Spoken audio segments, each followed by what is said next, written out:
نیکی کی باتیں، اچھائی کی باتیں۔ نبی علیہ الصلوۃ والسلام نے ارشاد فرمایا کہ خاموش رہنے سے نیکی کی بات کہنا زیادہ بہتر ہے، لیکن فرمایا اگر کوئی نیکی کی بات نہ ہو تو پھر تمہارا خاموش رہنا زیادہ بہتر ہے۔ اچھائی کی بات ہو، کسی کو نیکی کی تلقین ہو، اچھائی کی تلقین ہو، بھلائی کا تذکرہ ہو تو بہت اچھی بات ہے، اور بعض اوقات کوئی ایک بات بھی انسان کے دل پر اثر کر جاتی ہے اور دوسرے کی زندگی بدل جایا کرتی ہے۔ لیکن پھر بھی علماء فرماتے ہیں کہ خاموشی ہی افضل ہے۔ یہاں ہمارے میاں والی میں ایک بزرگ گزرے ہیں، ابھی چند عرصہ پہلے انہوں نے وفات پائی ہے، حضرت خواجہ خان محمد رحمۃ اللہ علیہ۔ یہ ایک مرتبہ کراچی بنوری ٹاؤن میں تشریف لائے تو بڑے بڑے علماء حضرت کے پاس بیٹھے ہوئے تھے اور حضرت بالکل خاموش تھے۔ تقریباً 1 گھنٹہ گزر گیا، حضرت نے کوئی بات نہ کی، اور سامنے لوگ بھی خاموشی سے حضرت کا چہرہ دیکھ رہے ہیں کہ حضرت کوئی بات کریں گے ہم سنیں گے، اور حضرت خاموش ہیں۔ کافی دیر جب گزری تو ایک شخص نے حضرت سے عرض کی، حضرت یہ سارا مجمع آپ سے مستفید ہونے کے لیے آیا ہے، آپ کوئی بات فرمائیں تاکہ ہمیں کچھ فائدہ ہو۔ حضرت نے بڑی خوبصورت جواب دیا، فرمایا کہ جس نے ہماری خاموشی سے فائدہ نہ اٹھایا وہ ہماری زبان سے کیا فائدہ اٹھائے گا۔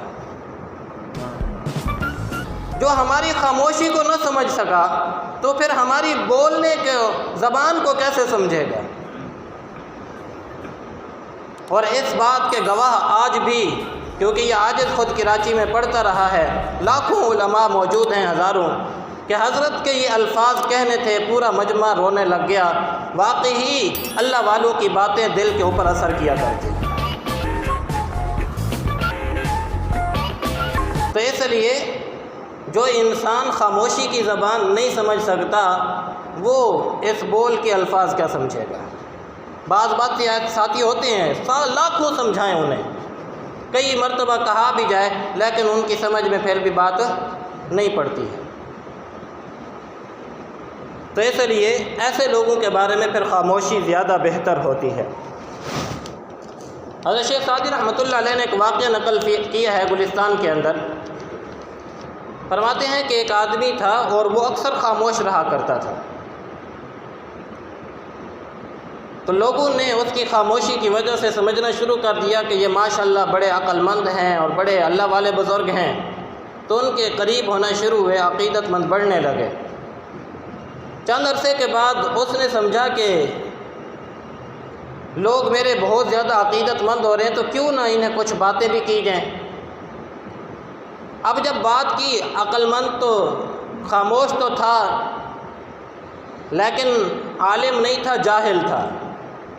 اب جب اس نے بات کرنا شروع کی تو علم پہلے ہی نہیں تھا، دانائی تھی نہیں، تو لوگ اس کی باتیں سن سن کے اس سے متنفر ہونے لگے اور دور چلے گئے۔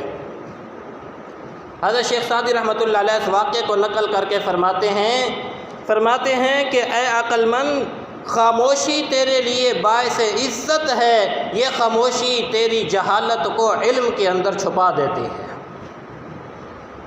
تیری جہالت کو علم کے اندر کیا کر دیتی ہے؟ چھپا دیتی ہے۔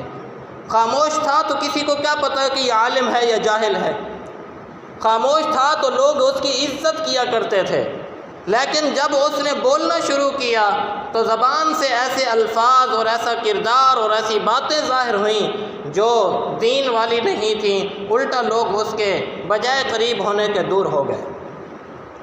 اس لیے شیخ سعدی رحمۃ اللہ علیہ فرماتے ہیں تیرے اوپر لازم ہے کہ تو بغیر ضرورت کے اور بغیر سوچے سمجھے گفتگو نہ کیا کر۔